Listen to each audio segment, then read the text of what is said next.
تعالوا نكمل مع بعض سلسلة العزومات من مطبخ سوسو عطية اللي ممكن تنفعنا ونستفيد بيها في رمضان. دي عزومة أنا كنت عاملاها الناس والحمد لله صوروها وبعتها له وبشكرهم جدا. لحمة في الشوربة وصينية بطاطس بالفراخ ولحمة كباب حلة، وكمان كفتة الرز وصينية فراخ بالكوسة، حاجات رائعة جدا جدا جدا. عندنا سفرة تانية الفراخ البروستد مع السمبوسك المحشية برضو زي ما انت عايزة، ورز بسمتي مع الكفتة بالمكسرات، وصينية مكرونة بالبشاميل، ولا أحلى ولا أروع مع السلطة اللي مفيش غنى عنها.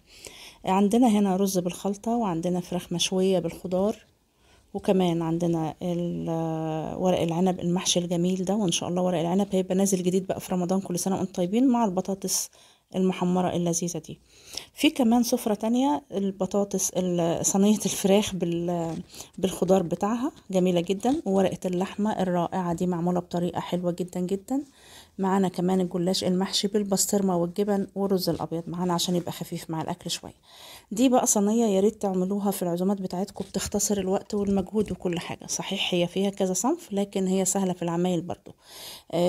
ممكن تستخدمي السمان بدل الحمام لأن السمان أرخص شوية، ومعاها كفتة مشوية وفراخ مشوية مع رز بسمتي مندي مع اللوز والزبيب والفلفل الخضار المشوي عموما. ألف هنا وشفا من مطبخ سوسو عطية. باي باي.